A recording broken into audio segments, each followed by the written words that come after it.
monde, j'espère que vous allez bien. Je vous retrouve aujourd'hui dans une nouvelle vidéo qui est une vidéo unboxing. C'est le premier épisode de la série La Coupe des Box que j'ai envie de lancer en 2024. Je vous avais parlé fin d'année 2023 d'un projet que j'aimerais faire sur ma chaîne et on y est. Il s'agit de tester une fois par mois une marque de box littéraire.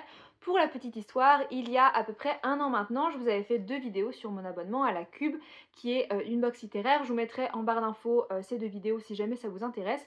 Et je me suis dit récemment qu'il serait bon de tester d'autres marques de box littéraires et surtout des petites marques pour les comparer entre elles, les ouvrir en vidéo, les tester en vidéo, vous donner mon avis et à la fin de ce petit concours, de cette coupe des box, désigner une seule box et m'abonner pendant un an. Bien évidemment, chacune de ces vidéos sera financée par mes deniers personnels. Aujourd'hui, pour ce premier épisode, on va tester la marque Label Box. Donc c'est parti pour la présentation.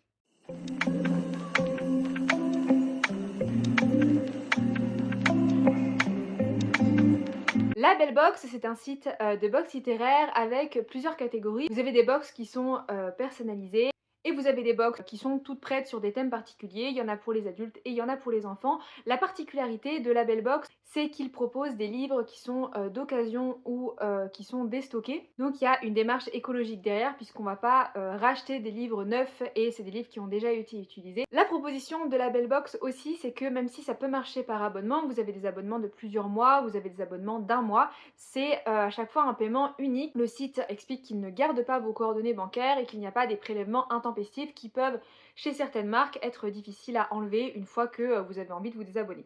Au-delà des box, ils vendent aussi des articles de papeterie. J'ai d'ailleurs vu certains marque-pages qui étaient très jolis, notamment les marque-pages Van Gogh. Et si cette box me plaît, peut-être que je me laisserai tenter par des articles de papeterie ou bien les box à thème. N'hésitez pas à me dire si vous avez envie que je teste également leur box à thème. Dans chaque box, il est écrit que vous avez un livre et également des goodies. Donc ça, je trouve ça bien. C'est à peu près la même chose dans toutes les box littéraires que j'ai recherchées. Et c'est une livraison qui est partout dans le monde. Vous pouvez aussi bien vous faire livrer chez vous qu'en point relais. Moi, j'ai choisi de me faire livrer en point relais. On en parlera tout à l'heure parce que c'était le moins cher. Je vais commencer par vous parler du site et de mon expérience client. Alors pour commencer par le site, j'ai trouvé en arrivant qu'il n'était pas super esthétique. On sent que les personnes qui ont créé le site, c'est pas forcément leur métier, puisque être webmaster, c'est un métier, c'est des connaissances à avoir, c'est pas forcément facile, je pense, de créer un site internet. Donc c'est vrai qu'il est fait un petit peu à la va-vite. Alors moi j'ai regardé depuis mon téléphone portable parce que j'ai pas d'ordi, mais c'est vrai que l'esthétique du site est un peu à revoir, c'est pas très beau. Cependant, on peut voir dès la première page du site les personnes qui ont créé la marque. Donc on a une présentation de Florence, Caroline et Gabriel en expliquant un petit peu leur motivation, qui ils sont, qu'est-ce qu'ils ont fait avant de créer la Belle Box.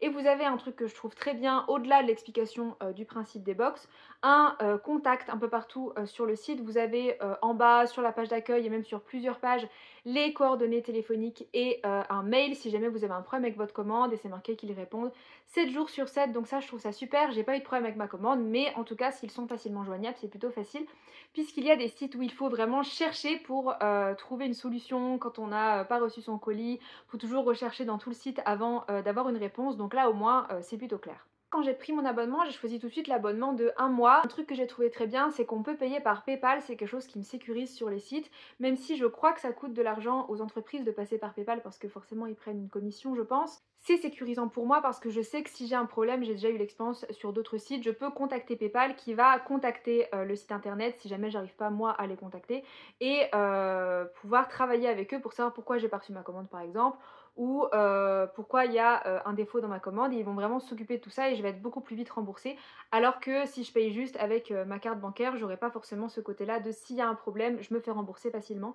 Donc c'est vrai que ça m'a vraiment sécurisé sur le sérieux du site. Par contre, le petit bémol que j'ai trouvé, c'est que quand vous faites votre commande, en fait, ça vous la confirme. Je vous en parlerai tout à l'heure de comment ça se passe quand vous faites votre commande. Et ils vous disent, en fait, dans la description de l'abonnement, qu'il faut remplir un questionnaire. Sauf que quand vous validez votre panier, vous n'êtes pas redirigé directement vers le questionnaire, il ne vous est pas envoyé. C'est à vous d'aller sur le site, d'aller chercher où est le questionnaire et de le remplir. Et je vous avoue que moi, j'ai failli oublier. Et j'ai pas lu de manière, on va dire attentive tout ce qui était marqué. Du coup, je me suis dit: «Mais en fait, il est où le questionnaire? Je l'ai pas rempli». Je suis allée voir dans mes mails en me disant: «Peut-être qu'il y a un lien qui vous redirige vers ça. Et non, il faut vraiment vous-même aller chercher, mettre votre mail, etc. pour qu'il fasse le lien entre les deux. Du coup, je trouve qu'il y a plusieurs problèmes par rapport à ça. Si jamais vous êtes un peu pressé, vous voulez commander vite pour tester, c'est vrai qu'il faut revenir sur le site, c'est un peu fastidieux. Et c'est un peu casse-pied aussi de devoir chercher soi-même, enfin moi en tout cas ça m'a saoulée. Et je me dis, si jamais ils arrivent à avoir beaucoup de commandes en un coup, c'est compliqué pour eux peut-être de rechercher qui a fait tel questionnaire par rapport à telle commande, enfin je pense que ça peut vite être le bazar. Après le questionnaire est très bien, vous avez, des questions sur vos goûts, des questions sur ce que vous aimeriez lire, sur ce que vous n'aimez pas lire. Moi j'ai mis un petit peu tous les genres, j'ai mis que j'étais ouverte à la découverte mais pas, au développement personnel, voilà. Vous connaissez mon avis sur, les livres de développement personnel.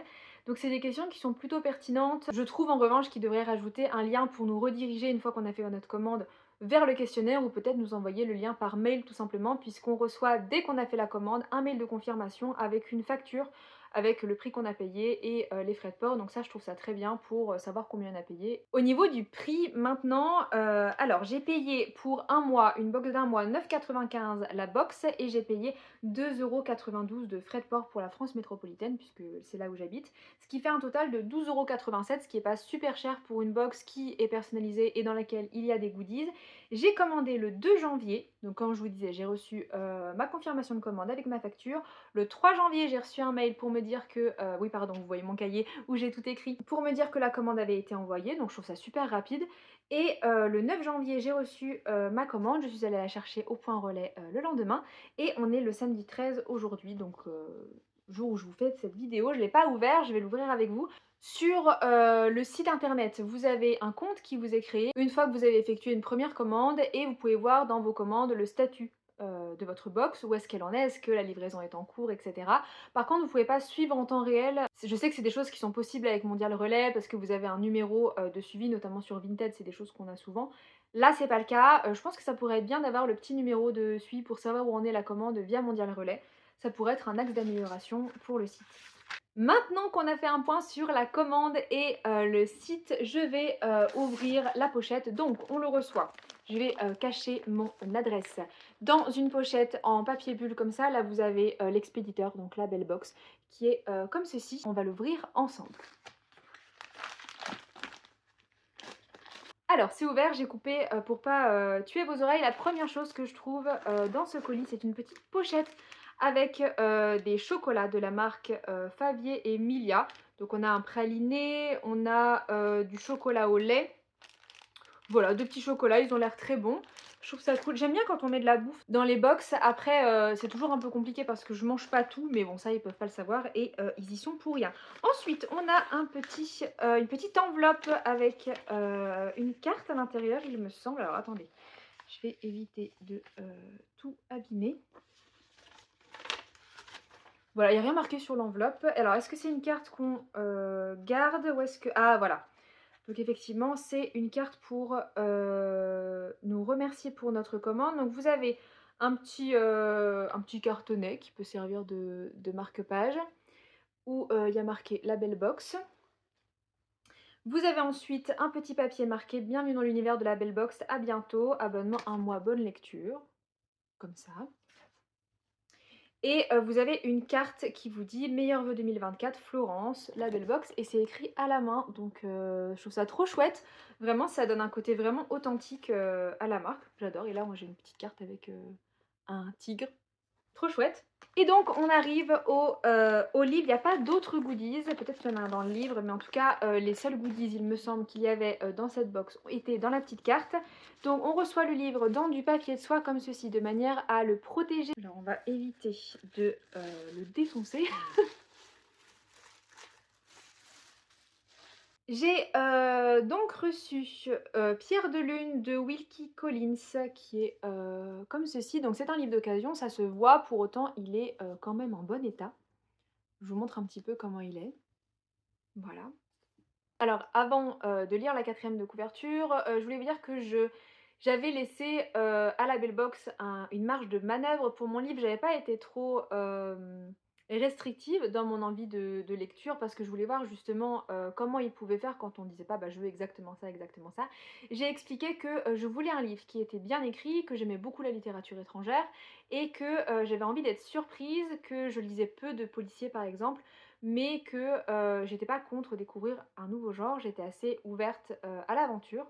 Donc on va voir tout de suite, je vais vous lire la 4e de couverture et après on va parler de mon avis sur la box. Alors je suis désolée, vous allez avoir des reflets dans mes lunettes, mais c'est soit ça, soit je ne lis pas, parce que sinon je ne vois pas. Allons-y pour la 4e de couverture. Ami et rival de Dickens, Wilkie Collins invente avec Pierre de Lune le premier récit policier moderne et donne au roman une nouvelle mission. Dire et montrer ce qui est de bon ton de taire et de cacher. Borges, T.S. Eliot, Charles Pallister aujourd'hui considèrent ce livre comme l'un des sommets absolus du genre. Alors je suis désolée si j'ai écorché les noms parce que je suis pas du tout roman policier donc je connais pas ces auteurs. Il n'est évidemment pas question de résumer ici ce roman gouverné de bout en bout par la peur, œuvre Hitchcockienne avant la lettre, qui réussit cet inquiétant tour de force. Une fois le livre refermé, après quelques nuits blanches, chaque lecteur possède ou croit posséder son interprétation du mystère, du très grand art. Précisant que la présente édition de Pierre de Lune est la seule en français à n'avoir été ni censurée ni abrégée. Écoutez, moi qui suis pas très policier, je vais retirer mes lunettes parce que c'est insupportable. La ring light, ça m'a un peu donné envie de le lire, donc je suis très contente de ce livre que j'aurais absolument pas acheté de moi-même, soyons honnêtes. Je pense que ça va me permettre de mettre un pied dans le roman policier et je trouve ça très chouette. J'avais un peu peur que les livres d'occasion soient... Oh, il y a un truc dedans, attendez, hop là. Ah, C'était un papier qui, à mon avis, était depuis longtemps dans ce livre, comme les livres d'occasion. J'avais un peu peur qu'ils soient abîmés, donc manifestement, ils sont pas vérifiés avant. Mais j'avais peur qu'ils soient énormément abîmés et voilà, comme certains livres d'occasion finalement qu'on trouve à Emmaüs et tout, j'avais peur qu'ils soient en mauvais état. Mais non, c'est pas le cas. Voilà, là, on sent que c'est un livre d'occasion, qu'il a un peu vécu, mais il reste en bon état. Après, je pense que ça aurait été bien de l'ouvrir et de voir ce qu'il y a à l'intérieur, parce que des photos du Cap d'Agde, c'est pas forcément quelque chose que j'ai envie de retrouver dans une box que j'achète, même si c'est un livre d'occasion. Je suis plutôt contente de cette box. Si je devais mettre une note, je pense que je mettrais un 7 sur 10 parce que je trouve qu'au niveau des goodies, c'est un petit peu léger. Alors la carte, c'est très chouette qu'elle soit écrite à la main, ça je trouve ça bien. Par contre, si l'autre goodies, c'était ce petit marque-page là, je trouve ça un peu léger parce que je trouve que ça ressemble au... Vous savez, les trucs qui protègent les paquets de mouchoirs qu'on enlève pour sortir le mouchoir. C'est bien d'avoir mis la belle box derrière, mais je trouve ça un petit peu léger. Et par contre, les chocolats, je suis contente. Ça, c'est cool. Mais bon, je suis pas sûre qu'il y avait besoin de les mettre dans un petit plastique. À moins qu'ils avaient peur que ça abîme le livre. Donc ouais, je pense que je mettrais un 7 sur 10 pour cette marque. Axe d'amélioration, vérifier les livres pour voir s'il n'y a pas des dingueries dedans. Peut-être améliorer les goodies et sinon c'était plutôt bien. Voilà, n'hésitez pas à me dire vous ce que vous en avez pensé, si vous voulez que je teste les box à thème, ça peut être intéressant aussi. Elles sont un peu plus chères je crois. Et n'hésitez pas à me dire également si vous avez des idées de marques de box littéraires que vous voudriez que je teste. En attendant, c'est la fin de cette vidéo, j'espère qu'elle vous aura plu, je vous souhaite de très belles lectures et je vous dis à bientôt pour une prochaine vidéo. Salut!